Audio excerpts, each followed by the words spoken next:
Hello, my name is Kara, and this is part 1 of Draw Your Life, Developmental Psychology Style. All of us start off the same way, as a single cell formed at the point of conception from the union of an egg and a sperm cell, called a zygote.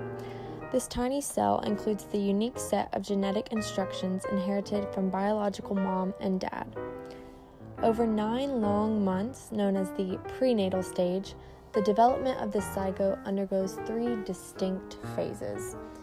The germinal period represents the first 2 weeks after conception, where the zygote cell migrates from the fallopian tube to the uterus, where it then implants itself into the uterine lining. By this time, the once zygote has developed into a cluster of cells called the embryo. The embryonic stage comes next, lasting week 3 to week 8.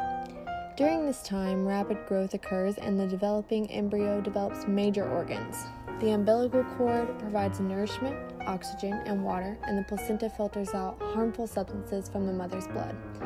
It's important to note that the placenta does not filter out teratogens such as alcohol, addictive drugs, and other substances. The fetal stage, lasting from week 9 until birth, prepares the fetus for the outside world. The fetus learns to move and develops reflexes. It also almost doubles in weight and can form up to 2 million synaptic connections per day. Now it's time to say goodbye, mom, hello, world. Actually, just kidding.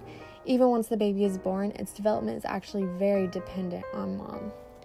A huge part of a baby's social development includes attachment and forming emotional bonds. Experiments performed by Harry Harlow on rhesus monkeys demonstrate the concept of contact comfort, which is all primates seek out comfort from adult caregivers, specifically parents. During infancy, the baby will grow a lot, specifically the brain. Ever wonder why babies seem so top-heavy? Well, it's because they are. The brain during infancy will grow to be about 75% of the adult weight. Cephalocaudal, meaning head to toe, explains that motor development in infants happens from the top down. By the end of infancy, near age 3, language development is profound. The child will move through the cooing/babbling stage to the 1-word stage, 2-word stage, until eventually the typical 3-year-old has a production vocabulary of about 3,000 words. Throughout childhood, the child is known to undergo 4 stages of cognitive development, which involves thinking, remembering, and processing information. The sensory motor stage occurs from birth to 2 years of age. The infant will explore the environment and acquire knowledge through sensing and manipulating objects. The infant's motto during this stage is essentially out of sight, out of mind. If it can't see the object, well, then the object just doesn't exist. The pre-operational stage comes from age 2 to 7 and involves increasing use of symbols and pre-logical thought processes.